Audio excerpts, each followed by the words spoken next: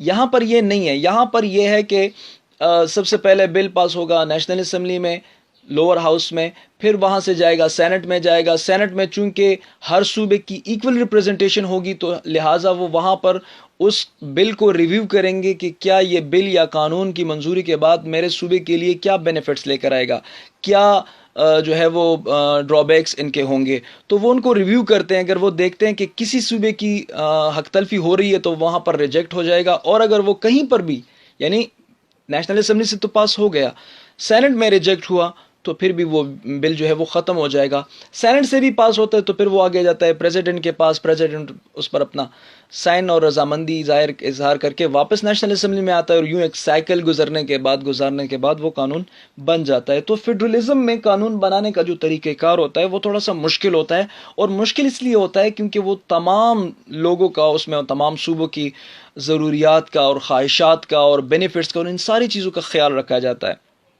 ٹھیک ہے، تو یہ تو ابتدائی بات میں نے کی، اور ابتدا میں میں نے اس کی وضاحت کی۔ اب میں آپ کو تھوڑا سا سمجھاتا ہوں کہ دو ہاؤسز سے کیا مراد ہے۔ دو ہاؤسز جو ہیں جہاں جس لیجسلیچر میں ہو اس کو ہم بائی کیمرل لیجسلیچر کہتے ہیں۔ اب دو ہاؤسز میں ایک لوور ہاؤس ہوگا، ایک اپر ہاؤس ہوگا۔ لوور ہاؤس کو، اس کو ہم فرسٹ چیمبر بھی آپ کہہ سکتے ہیں، ٹیکنیکل ٹرمز ہیں۔ لوور ہاؤس میں جو عوام کے نمائندے ہوتے ہیں وہ، ان کو عوام ووٹ دے کر لوور ہاؤس میں بھیجتی ہے، جس طرح پاکستان میں لوور ہاؤس جو ہے وہ نیشنل اسمبلی کو کہتے ہیں۔ ہر ملک میں جہاں پر بھی بائی کیمرل لیجسلیچر ہے وہاں پر ایک لوور ہاؤس، اپر ہاؤس، لیکن ان کے نام تبدیل ہوں گے۔ فار ایگزامپل جس طرح انڈیا میں آپ دیکھیں لوور ہاؤس کو لوک سبھا کہتے ہیں، یو ایس اے میں اس کو ہاؤس آف ریپریزنٹیٹیوز کہتے ہیں، اور اس طرح انگلینڈ میں اس کو ہاؤس آف کامنز کہتے ہیں، پاکستان میں اس کو نیشنل اسمبلی بولتے ہیں۔ تو اس لیے لوور ہاؤس کے جو لوگ ہوتے ہیں ان کو عوام جو ہے ووٹ دے کر وہ بیچتے ہیں۔ ٹھیک ہے، تو وہ ایکول مطلب عوام جتنا جس علاقے کی مطلب آبادی ہوگی اس تناسب سے ان کی سیٹیں نیشنل اسمبلی میں یا لوور ہاؤس میں اتنی ہی ہوں گی۔ فار ایگزامپل جس طرح پاکستان میں سب سے جو بڑا صوبہ ہے آبادی کے لحاظ سے وہ پنجاب ہے، تو لہٰذا پاکستان کے جو لوور ہاؤس میں یعنی نیشنل اسمبلی میں سب سے زیادہ تعداد جو ہوگی وہ پنجاب کی ہوگی۔ ٹھیک ہے، دوسرا ہے اپر ہاؤس، یا جس کو ہم سیکنڈ چیمبر بھی کہہ سکتے ہیں۔ پاکستان میں اس کی مثال سینٹ ہے۔ اس طرح میں نے کہا کہ مختلف ملکوں میں اس کے مختلف نام ہوتے ہیں۔ یو ایس اے میں اس کو سینٹ بھی بولتے ہیں، انڈیا میں اس کو راجیہ سبھا بولتے ہیں، انگلینڈ میں اس کو ہاؤس آف لارڈز بولتے ہیں۔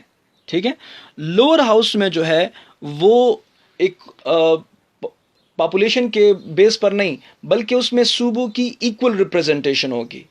ایکول ریپریزنٹیشن، یعنی اگر ایک صوبے سے بلوچستان سب سے کم ہے تو بلوچستان کے جتنے بھی سینیٹرز ہوں گے، سینٹ میں جتنے بھی نمائندے ہوں گے، اتنے پنجاب کے ہوں گے، اتنے سندھ کے ہوں گے، اتنے پختونخوا کے ہوں گے، ٹھیک ہے نا. اور نیشنل اسمبلی میں تو جس طرح میں نے کہا کہ according to the population, according to population کا مطلب یہ ہے کہ پنجاب کے سب سے زیادہ ہوں گے، پھر سندھ کے ہوں گے، پھر پختونخوا کے ہوں گے، اور سب سے کم بلوچستان کے ہوں گے، کیونکہ بلوچستان کی آبادی کم ہے. تو لہٰذا یہ اس کا جو مطلب طریقہ کار ہے، اور یہ اس کے بارے میں تھوڑی سی ڈیٹیلز ہیں جو میں نے آپ کو بتائی ہیں اور آپ کے ساتھ شیئر کی ہیں. ٹھیک ہے. اب یہاں پر ایک اور بات بھی سمجھ لیں کہ مختلف ملکوں میں اس کے ممبرشپ کے میتھڈز جو ہیں وہ مختلف ہوتے ہیں. جس طرح امریکہ میں سینٹ کے لیے باقاعدہ انتخابات ہوتے ہیں، ٹھیک ہے نا، جبکہ پاکستان میں سینٹ کے لیے جو ہے وہ انڈائریکٹ انتخابات ہوتے ہیں. یعنی سب سے پہلے نیشنل اسمبلی کے لیے ووٹ ہوتے ہیں اور پروونشل اسمبلیز کے لیے، پھر اس کے بعد انڈائریکٹلی پروونشل اسمبلیز کے جو اسمبلیز ہوتے ہیں ان کے جو نمائندے ہوتے ہیں وہ سینٹ کے لیے ووٹ دیتے ہیں. تو سینٹ کے لیے جو ووٹ پڑتے ہیں وہ انڈائریکٹ پڑتے ہیں. امریکہ میں ایسا نہیں ہوتا، امریکہ میں سینٹ کے لیے بھی علیحدہ سے انتخابات ہوتے ہیں. بہرحال اس کے جو طریقہ کار ہے اس میں فرق ہوتا ہے، لیکن جو ٹیکنیکلی جو چیزیں ہیں وہ پوری دنیا میں وہ سیم ہے. جس طرح by cameral legislature, uni cameral legislature, یہ جتنے بھی ٹرمز یوز ہوتے ہیں وہ سیم ہوتے ہیں. لیجسلیچر کے ڈیوٹیز کیا ہیں، لیجسلیچر کے فنکشنز کیا ہیں؟ سب سے پہلا فنکشن تو یہ ہے جو میں نے پہلے بھی عرض کیا کہ لوگوں کے خواہشات اور ضروریات کے تحت اور بدلتے ہوئے حالات کے تحت قوانین بنانا، قوانین میں امینڈمنٹ کرنا یا قوانین کو ختم کرنا، پرانے قوانین کو، وہ لیجسلیچر کا کام ہے. دوسری بات یہ کہ لیجسلیچر کا ایک رول یہ بھی ہے کہ وہ آئین میں امینڈمنٹ کر سکتی ہے. آئین میں امینڈمنٹ کرنے کے پروسیجر مختلف ہو سکتا ہے، لیکن یہ میں ان کی ڈیوٹیز بیان کر رہا ہوں. جس طرح برطانیہ میں جب کانسٹیٹیوشن میں امینڈمنٹ کرنی ہو تو وہ سمپل میجورٹی سے کر لیتے ہیں. پاکستان میں ایسا نہیں ہوتا. پاکستان میں آئین میں ترمیم کرنے کے لیے نیشنل اسمبلی سے 2/3 میجورٹی اور سینٹ سے 2/3 میجورٹی لانی ضروری ہوتی ہے، کیونکہ پاکستان کے کنسٹیٹیوشن جو ہے وہ ایک سخت کنسٹیٹیوشن ہے، ریجڈ کنسٹیٹیوشن ہے، اور اس میں آسانی سے ترمیم نہیں ہو سکتی. بہرحال یہ پارلیمنٹ یا لیجسلیچر کا کام ہے کہ وہ آئین میں ترمیم کریں. اس کے علاوہ تمام جتنے بھی فائنینشیل بلز ہیں یا جو بجٹ ہوتا ہے سالانہ یا ٹیکس پالیسیز بنتی ہیں یا جتنے بھی معاشی میٹرز ہوتے ہیں وہ پارلیمنٹ میں پریزنٹ ہوتے ہیں لیجسلیچر میں. اور اس کے علاوہ پارلیمنٹ کا یعنی لیجسلیچر کا ایک پبلک اکاؤنٹ کمیٹی بھی ہوتی ہے جس کو وہ جتنے بھی فائنینشیل ایکٹیویٹیز ہوتی ہیں ان کو آڈٹ کرنا، یہ بھی اس کمیٹی کا کام ہوتا ہے لیجسلیچر کا. اس کے علاوہ اگر کہیں پر حکومت جو ہے وہ لیجسلیچر بنائے، یعنی جس طرح پارلیمانی حکومت بنتی ہے، میں آگے جا کر اس پر تھوڑی سی بحث کروں گا کہ اگر لیجسلیچر سے حکومت بنے، جو پارلیمانی حکومت ہوتی ہے، تو اس صورت میں پھر وہ حکومت جو ہے وہ لیجسلیچر کے سامنے جواب دہ بھی ہوتی ہے. یعنی پارلیمانی جو حکومت ہوتی ہے وہ پارلیمان سے بنتی ہے، یعنی نیشنل اسمبلی کے لیے ووٹ ہوتے ہیں اور پھر جو میجورٹی پارٹی بیس ووٹ ہوتے ہیں، اور پھر جو پارٹی زیادہ اکثریت حاصل کرے تو اس کا جو چیئر پرسن ہوتا ہے اس کو پرائم منسٹر بنا دیا جاتا ہے، اور پھر وہ پرائم منسٹر لیجسلیچر سے ہی اپنے لیے کابینہ بناتا ہے. تو گویا کہ گورنمنٹ جو بنی ہے، جو پرائم منسٹر اور جتنے بھی منسٹر بنتے ہیں وہ لیجسلیچر سے بنتے ہیں. تو اگر لیجسلیچر سے قانون حکومت وجود میں آئی ہے تو پھر وہی حکومت، وہی پرائم منسٹر، وہی منسٹر جو ہیں وہ لیجسلیچر کے سامنے جواب دہ بھی ہوں گے، اور وہ لیجسلیچر جو ہے وہ جتنے بھی مطلب حکومت کے غلط پالیسیاں ہوں گی اور یہ جتنے بھی ان کی ایکٹیویٹیز ہوں گی ان پر وہ باقاعدہ آبجیکشن بھی اور کرٹیسزم بھی کر سکتی ہے. تو یہ لیجسلیچر کے ڈیوٹیز ہیں. اچھا، دوسرے نمبر پر ہمارے پاس ہے ایگزیکٹو. ایگزیکٹو سے مراد وہ آرگن ہوتا ہے گورنمنٹ کا جو قوانین لیجسلیچر بناتا ہے ان کو امپلیمنٹ کرنا، ان کو امپوز کرنا، وہ ایگزیکٹو کا کام ہوتا ہے، یعنی قانون نافذ کرنے والے ادارے. اس میں براڈلی سنگ پریزیڈنٹ اور پرائم منسٹر سے لے کر نیچے آنے کلاس 4 تک جتنے بھی مطلب پریزیڈنٹ ہے، پرائم منسٹر ہے یا ان کا کابینہ ہے. اگر پریزیڈنشل ہے تو ظاہری بات ہے کابینہ پریزیڈنٹ کے انڈر ہوگا. اگر پارلیمانی حکومت ہے تو پھر اس کا جو کابینہ ہوگا، اس کے جو منسٹرز ہوں گے وہ پرائم منسٹر کے انڈر ہوں گے، اور پھر منسٹرز کے انڈر جو ہے وہ ادارے ہوتے ہیں مختلف قسم کے، پھر ان اداروں کے اعلیٰ افسران ہوتے ہیں جو بیوروکریٹس کہلاتے ہیں، اور پھر اس کا جو نیچے جا کر عملہ کلاس 4 تک جاتا ہے، تو وہ تمام تر ہم کہتے ہیں کہ یہ قانون نافذ کرنے والے ادارے ہیں۔ یہاں پر میں صرف دو باتیں کہوں گا کہ ایگزیکٹو کا جو چیف ایگزیکٹو ہوتا ہے وہ پارلیمانی نظام میں پرائم منسٹر ہوتا ہے، پریزیڈنشل گورنمنٹ میں جو ہے وہ صدر ہوتا ہے، پریزیڈنٹ ہوتا ہے۔ جس طرح دنیا میں اس وقت دونوں قسم کے ایگزیکٹو وجود میں ہیں، جس طرح پاکستان میں پارلیمانی حکومت ہے، تو آپ جائیں ترکی میں، آپ جائیں مطلب ایران میں، اس طرح کے امریکہ میں، وہ وہاں پر جو ہے وہ پریزیڈنشل فارم آف گورنمنٹ ہے۔ پریزیڈنشل اور پارلیمانی حکومت میں فرق کیا ہے؟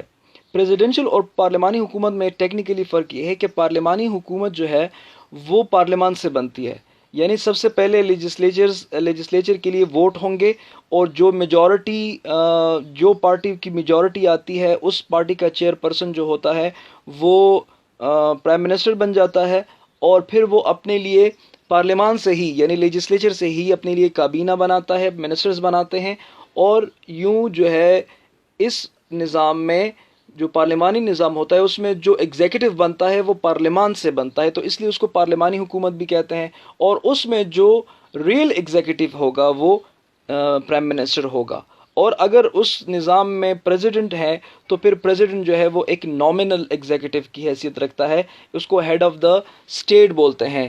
ہیڈ آف دا گورنمنٹ جو ہے وہ پرائم منسٹر ہوگا، اور ہیڈ آف دا اسٹیٹ جو ہے وہ پریزیڈنٹ ہوگا، ٹھیک ہے۔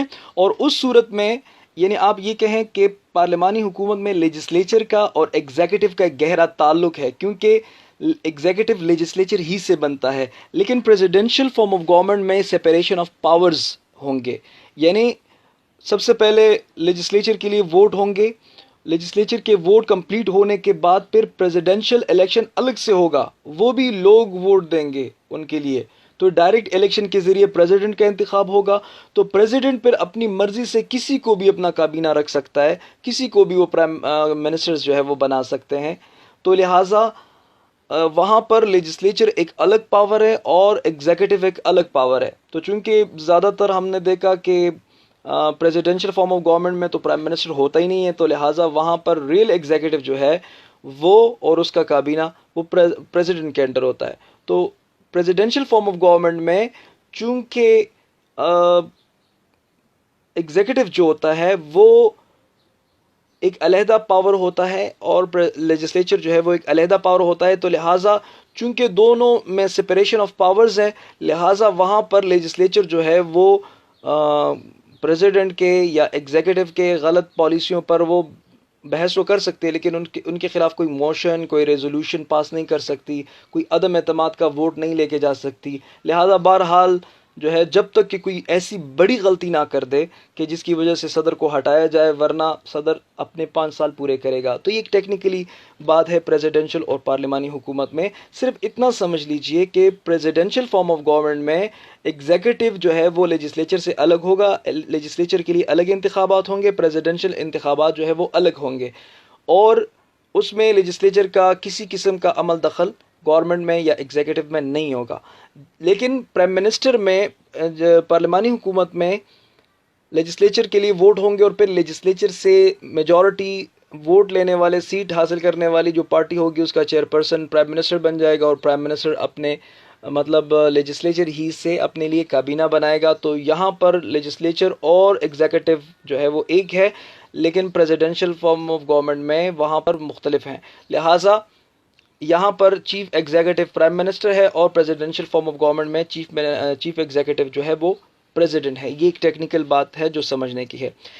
اب ایگزیکٹو کے ڈیوٹیز کیا ہیں، ان کے فنکشنز کیا ہیں؟ ان کے فنکشنز بڑے براڈ ہیں، ٹھیک ہے۔ ان کے فنکشنز تو یہ ہے کہ سب سے پہلا فنکشن یہ ہے کہ جو قوانین لیجسلیچر بناتا ہے اس کو امپوز کرنا، امپلیمنٹ کرنا، یہ ایگزیکٹو کا کام ہے۔ دوسری جو فنکشن ہے یا دوسری جو ڈیوٹی ہے وہ یہ ہے کہ آج کل پارلیمانی نظام میں جتنے بھی ایگزیکٹو ہوتے ہیں تو چونکہ وہ ظاہری بات ہے لیجسلیچر ہیں، ایم این اے ہے اور وہ منسٹر بھی ہے، تو لہٰذا وہ جو منسٹر ہوتا ہے وہ بل بھی پاس کرتا ہے، یعنی لیجسلیچر میں بھی وہ اس کا پورا اس کا حصہ ہوتا ہے. تو لیجسلیشن میں بھی منسٹر جو ہیں وہ بل انٹروڈیوس کرتے ہیں، ان کو پاس کرتے ہیں، اس پر ڈیبیٹ کرتے ہیں، ڈسکس کرتے ہیں. ٹھیک ہے، تو یہ بھی پارلیمانی نظام میں اس کا ایک فنکشن ہے. ایک اور فنکشن یہ ہے کہ جو ایگزیکٹو ہوتا ہے وہ معافی بھی دے سکتا ہے. جس طرح پاکستان کے کانسٹیٹیوشن میں جو ہمارا ہیڈ آف دا اسٹیٹ ہے، جو صدر ہے، وہ اس کے پاس یہ اختیارات ہے، جو جوڈیشل پاورز ہیں ان کے، ایگزیکٹو کے جوڈیشل پاورز ہم اس کو کہہ سکتے ہیں، کہ وہ معافی فراہم کر سکتا ہے. کسی کی سزا 10 سال ہے تو صدر کہتا ہے کہ اس کی سزا 5 سال ہوگی، تو وہ 5 سال اس کی معافی دے دیتا ہے. تو یہ صدر کے پاس اختیارات ہے کانسٹیٹیوشن میں. ٹھیک ہے، اس کے علاوہ ظاہری بات ہے کہ ایک منسٹر ہوگا فورن منسٹر، تو فورن منسٹر جو ہے وہ پاکستان کے بیرونی تعلقات اور دوسرے ملکوں کے دورے کرے گا، وہاں پاکستان کے تعلقات دوسرے ممالک سے جو ہے وہ اس کا کام ہوتا ہے. تو لہٰذا ہم کہہ سکتے ہیں کہ ایگزیکٹو کا ایک کام جو ہے وہ فورن پالیسی مرتب کرنا اور دوسرے ممالک کے ساتھ انٹرنیشنلی تعلقات کو قائم کرنا بھی ایگزیکٹو کا کام ہوتا ہے، کیونکہ فورن منسٹر جو ہے وہ ایگزیکٹو میں آتا ہے. وہ ایک منسٹر ہے، اس کا کام جو ہے وہ بیرونی تعلقات جو ہے وہ درست کرنا کسی ملک کا. ٹھیک ہے، اس کے علاوہ ایگزیکٹو کا کام جو ہے وہ ملک کے دفاع میں بہت اہم ہے، کیونکہ پاکستان میں جو پریزیڈنٹ ہے وہ تمام جتنے بھی تینوں افواج کے جو سربراہان ہیں اس کا ایک ہیڈ کی حیثیت سے وہ کام کرتا ہے. تو لہٰذا یہ بھی ایک وائٹل ڈیوٹی ہے ایگزیکٹو کی کہ ملک کا دفاع جو ہے وہ بھی ان کے ڈیوٹیز میں آتا ہے. اور اس کے علاوہ جو ہے جو ماڈرن سٹیٹس ہیں وہاں پر ظاہری بات ہے کہ وہ اپنی ڈیوٹیز جو ہے وہ پرفارم کرتے ہیں مختلف قسم کے ٹریڈ میں، انڈسٹریز میں، ایگریکلچر میں، ایجوکیشن میں، اریگیشن، ہیلتھ، فارسٹری ایٹسٹرا، جہاں پر بھی مطلب یہ ان کے پورٹ فولیوز ہیں، یہ ان کے منسٹریز ہیں. تو ظاہری بات ہے کہ ایگریکلچر کا منسٹر ہے تو اس کے انڈر جو ہے وہ پورا ایگریکلچر کا محکمہ ہے، ایجوکیشن کا ہے تو ایجوکیشن کا محکمہ ہے. تو اپنے اپنے طور پر اپنے اپنی منسٹریز میں وہ اصلاحات نافذ کرتے ہیں، وہ جو ہے وہ مختلف قسم کے ریفارمز کرتے ہیں. تو یہ سارے جتنے بھی محکمے ہیں، جتنے بھی انسٹیٹیوشنز ہیں، وہ ایگزیکٹو کے انڈر آتے ہیں. تو لہٰذا ہم یہ کہہ سکتے ہیں کہ ایگزیکٹو کا جو رول ہوتا ہے وہ بہت براڈ ہوتا ہے اور بہت ہی براڈلی وہ ورک کرتا ہے، کسی ریاست میں بہت اہم پوزیشن کی ہوتی ہے. تیسرے نمبر پر جو امپورٹنٹ ایلیمنٹ ہے گورنمنٹ کا وہ جوڈیشری ہے. جوڈیشری کا کیا کام ہے؟ جوڈیشری کا کام یہ ہے کہ جو قوانین لیجسلیچر بناتا ہے ان کو امپوز کرنا وہ ایگزیکٹو کا کام ہے. اور پھر ظاہری بات ہے کچھ ایلیمنٹس ایسے ہوتے ہیں ریاست کے اندر جو ان قوانین کو فالو نہیں کرتے، تو جو قوانین کو فالو نہیں کرتے ان کو سزائیں دینا یہ جوڈیشری کا کام ہوتا ہے. ٹھیک ہے، تو یہ لہٰذا یہ تینوں جو گورنمنٹ کے جو آرگنز ہیں یہ انٹر لنکڈ ہیں، یعنی قانون بنائے گا لیجسلیچر، پھر ان کو امپوز کرے گا ایگزیکٹو، اور پھر جو اس کی خلاف ورزی کرے گا اس کو سزا دینا جوڈیشری کا کام ہوگا. تو لہٰذا یہ تینوں جو آرگنز ہیں یہ انٹر لنکڈ ہیں. اس کے علاوہ جوڈیشری کی کچھ اور بھی ڈیوٹیز ہیں جس کو میں یہاں پر کچھ جو ہے 2-3 یہاں پر ڈسکس کر لیتا ہوں. سب سے پہلا یہ ہے کہ جوڈیشری جو ہے وہ ڈسپیوٹ کو سیٹل کرتا ہے، جو صوبوں کے درمیان ہو یا مطلب افراد کے درمیان ہو، تو وہ قوانین کو اپلائی کر کے ان ڈسپیوٹ کو ختم کرنا یہ جوڈیشری کا کام ہے. اس کے علاوہ جوڈیشری کا کام ہے کہ وہ قانون کو انٹرپریٹ کرے گا، یعنی جو قانون بنا ہے یا جو قانون جتنے بھی بنے ہیں ان کی انٹرپریٹیشن جو ہے وہ جوڈیشری کرے گی. یعنی کوئی ٹام ڈک اینڈ ہیری آ کر جو ہے کسی قانون کو اپنے فائدے کے لیے انٹرپریٹ کرتا ہے، یہ ایسا نہیں ہوگا. اور سپریم کورٹ کا کام ہے کہ وہ کانسٹیٹیوشن کو انٹرپریٹ کرے گا، یعنی کوئی بندہ قانون کو یا آئین کو خود انٹرپریٹ نہیں کر سکتا، بلکہ ان کی انٹرپریٹیشن جو جوڈیشری کرے گی وہ انٹرپریٹیشن جو ہے وہ درست ہوگی اور اس کے مطابق فیصلے ہوں گے. اس کے علاوہ جوڈیشری کا ایک اور کام یہ ہے کہ جو فنڈامنٹل رائٹس جو کانسٹیٹیوشن میں ہے اور جو کانسٹیٹیوشن میں انشور ہوئے ہیں اس کو جو ہے وہ نافذ کرنا یہ جوڈیشری کا کام ہے. یعنی جو فنڈامنٹل رائٹس جو ہے وہ کانسٹیٹیوشن میں جو مینشن ہے اس کی خلاف ورزی جو ہے وہ کسی کے پاس یہ اختیار نہیں، ایون کہ اگر پارلیمنٹ بھی کوئی اس طرح کا ایکٹ، کوئی اس طرح کا بل پیش کرے جو کہ فنڈامنٹل رائٹس کے خلاف ہو، تو جوڈیشری اس کو نل اینڈ وائٹ قرار دے سکتی ہے، اس کو بالکل ختم کر سکتی ہے۔ تو یہ کچھ ٹیکنیکل ٹرمز تھے جس کو میں نے کچھ بہت سی چیزیں اسکپ کر کے بتائی ہیں۔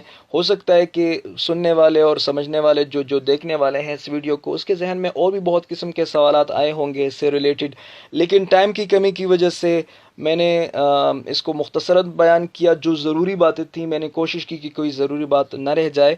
بہرحال اس میں ہم نے اس لیکچر میں ہم نے گورنمنٹ کے جو فارمز ہیں، جو لیجسلیچر ہے، پھر یونی کیمرل ہے، بائی کیمرل ہے، اور اس کے جو فنکشنز ہیں وہ میں نے آپ کو بیان کیے۔ ایگزیکٹو کی ڈیفینیشن میں نے کی اور ایگزیکٹو کے فنکشنز میں نے بیان کیے۔ جوڈیشری کی میں نے تعریف کی اور جوڈیشری کے میں نے کچھ فنکشنز بیان کیے۔ اس کے علاوہ پارلیمنٹری اور پریزیڈنشل پر میں نے تھوڑی سی مختصر سی گفتگو کی، اور یونٹری فارم آف گورنمنٹ اور فیڈرل فارم آف گورنمنٹ کو بھی سمجھانے کے لیے میں نے تھوڑی سی اس پر بحث کی۔ تو ہوپ فلی کہ یہ ابتدائی طور پر جو ہے وہ کافی ہوگا۔ اس میں جو ایک سوال ہے جو میں اپنے اسٹوڈنٹس کو ہمیشہ دیتا ہوں وہ یہ ہے کہ define various organs of the state, legislature, executive and judiciary, یعنی ان تینوں کو ڈیفائن کرے علیحدہ علیحدہ سے، اور ان کے ایٹ لیسٹ تھری فنکشنز جو ہے ایچ، وہ آپ لکھیں اور اس کو سمجھیں۔ تو یہ آج کا سوال ہے اور یہ آج کا لیکچر تھا۔ تھینک یو سو مچ، اللہ حافظ۔